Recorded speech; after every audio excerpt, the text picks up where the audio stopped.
आज के क्लास में हम लोग जानने वाले हैं कि महिलाओं में या जो लड़की का उम्र 13 वर्ष से ऊपर का हो जाता है उसमें मासिक चक्र काहे होता है। अब कुछ लोग इसमें सोच रहे होंगे भाई लड़की है तो मासिक चक्र तो होगा ना, लेकिन सबसे पहली बात यह है कि काहे होता है ना। इसका पीछे क्या रीजन है, तो चलिए आज समझने का प्रयास करते हैं।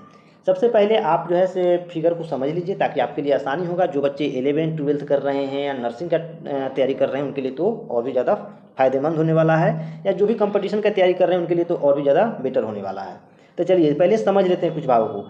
इसको पहले समझते हैं। जहाँ पर हम तीर का निशान बनाए हैं इसको क्या बोला जाता है, इसको बोलते हैं फिलिपिन ट्यूब बोला जाता है, या हिंदी में फिलिपिन नलिका भी आप बोल सकते हैं, आपकी मर्जी।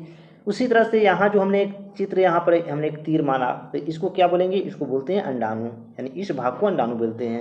ये जो उंगली की तरह है, देख रहे हैं ना, उंगली की तरह से किया हुआ है तो इसको बोलते हैं फिमड़ी। इसका काम क्या होता है कि जब अंडाणु परिपक्व होकर निकलता है तो डायरेक्ट फिलिपिन ट्यूब में नहीं जाता है, उसको कौन पकड़ता है, यह फिमरीवा पकड़ता है ना। फिमरीवा पकड़ के कहता है चल अंदर, उसको लेकर आता है यहाँ पर फिलिपिन ट्यूब में लेकर आता है। ठीक है।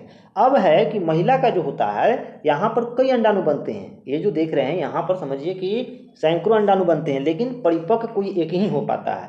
जब परिपक्व हो जाता है तो फिमरी उसको पकड़ लेता है। जैसे यहाँ से परिपक्व होकर अंडाणु निकलेगा तो कौन पकड़ लेगा, फिमरी पकड़ लेगा। अब फिमरी किसको दे देगा, फिलिपिन ट्यूब को दे देगा।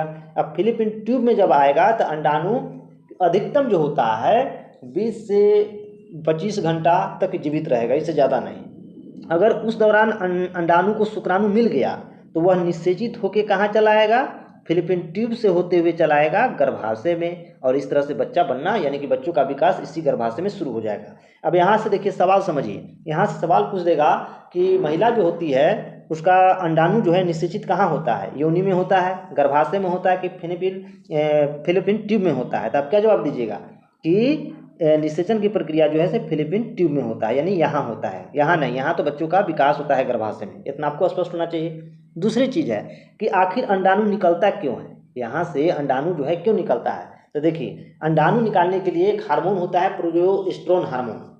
जब प्रोजेस्टेरोन हार्मोन का मात्रा बढ़ता है ना तो ये जो गर्भाशय का परत देख रहे हैं मोटा होने लगता है। मोटा होने के कारण अब देख रहे हैं कि ये वाला लेनमा कहाँ से जुड़ा हुआ है, अंडाशय वाला गर्भाशय से, जिसकी वजह से अंडाणु परिपक्व होकर बाहर निकालने पर उसको मजबूर कर देता है, इसलिए वो निकल जाता है। अब निकलने के बाद क्या होगा, एस्ट्रोजन हार्मोन आ जाता है। एस्ट्रोजन हार्मोन क्या करेगा, इस गर्भाशय की परत को मोटा करके इसको तैयारी करेगा ताकि इसमें बच्चा रह पाए। तो इतना होने के बाद अब आता है फिलिपिन ट्यूब में। अब शुक्राणु के साथ जैसे ही उसका मिलन होगा तो अंडाणु निषेचित हो जाएगा। अब निषेचित वाला अंडाणु को क्या कहेंगे, जाइगोट कहा जाता है। ठीक है। अब ये जाइगोट कहाँ आ जाएगा, यहाँ पर गर्भाशय में आ जाएगा। अब यहाँ पर डेवलप करना शुरू करेगा। अगर शुक्राणु नहीं मिला तो अंडाणु क्या होगा, आपको बताया है ना कि 12 से 20 घंटा ही जीवित रहता है, उसके बाद अंडाणु फूट जाएगा। जब फूटेगा तो गर्भाशय जो तैयारी किया था, मोटा हो गया था परत, ये सब टूट जाएगा। और टूटने के बाद धीरे धीरे धीरे धीरे क्या हो जाएगा, योनि के रास्ते ब्लड के रूप में बाहर आएगा, जिसे आप लोग क्या कहते हो, एमसी यानी कि मेंस्ट्रुएशन साइकिल कहा जाता है। तो उम्मीद करते हैं कि समझ में आपको आ गया होगा।